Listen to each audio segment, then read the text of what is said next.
जीतेंगी चुनाव, कैसे चुनाव लड़ेंगी, क्योंकि चुनाव लड़ने के लिए आज के समय में तो पैसे की जरूरत देखी जाती है। हाँ जी, पैसे के हमारे जो ऑटो वाले भाई हैं पूरा सहयोग कर रहे हैं हमारे लिए। यकीनन ऐसा उम्मीदवार जिसके पास प्रचार तक के लिए पैसे ना हो, किसी का भी ध्यान खींच सकता है, हमदर्दी हासिल कर सकता है। लेकिन क्या हकीकत में ऐसा कोई नेता होता है या फिर ये सब वोट का चक्कर है? कम से कम सुनीता कौशिक को देखकर यही कहा जा सकता है। आज हम बीजेपी के उम्मीदवार सुनीता कौशिक के इसी राजनीतिक सफर के बारे में बात करेंगे। दिखाएंगे आपको कि कैसे सियासत की पिच पर नया करियर शुरू करने वाली सुनीता कौशिक के दावों की पोल खुल रही है। लेकिन सबसे पहले इन 2 तस्वीरों को देखिए। इन तस्वीरों को देखकर आप यही सोचेंगे कि एक तरफ झुग्गी बस्ती का इलाका है और एक तरफ शहर का खूबसूरत मकान।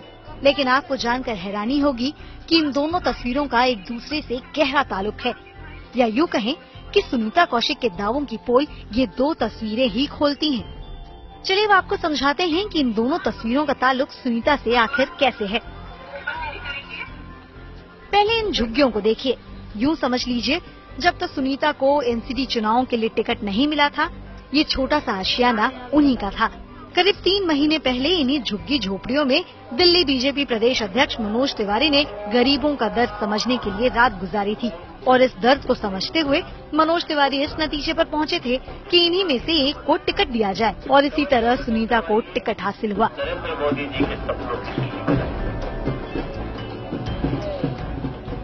लेकिन नामांकन के वक्त दाखिल एफिडेविट में खुद सुनीता कौशिक ने ये खुलासा किया कि उनके पास लाखों की नहीं बल्कि करीब 1 करोड़ की प्रॉपर्टी है।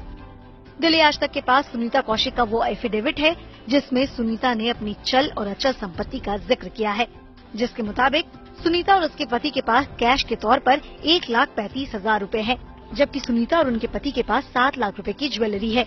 यानी सुनीता कौशिक और उनके पति के पास कुल चल संपत्ति 9,86,000 रूपए की है। वहीं बात करें अचल संपत्ति यानी प्रॉपर्टी की, तो सुनीता ने एफिडेविट में जिन 2 मकानों का जिक्र किया है उनकी मौजूदा कीमत 92 लाख रुपए की है।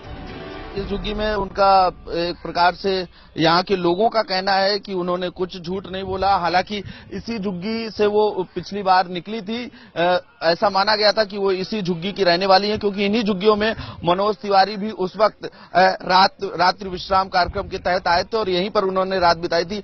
और उसके बाद बीजेपी की तरफ से प्रचारित किया गया था कि झुग्गी वासी को ही टिकट दिया गया है। हालांकि हलफनामे के बाद सुनीता कौशिक का वो दावा तो झूठा निकला। बहरहाल सच कुछ भी हो, लेकिन रविवार की सुबह एक बार फिर दिल्ली प्रदेश अध्यक्ष मनोज तिवारी ने झुग्गी बस्ती में रहने वाले लोगों का आशीर्वाद लिया और विकास यात्रा की शुरुआत की।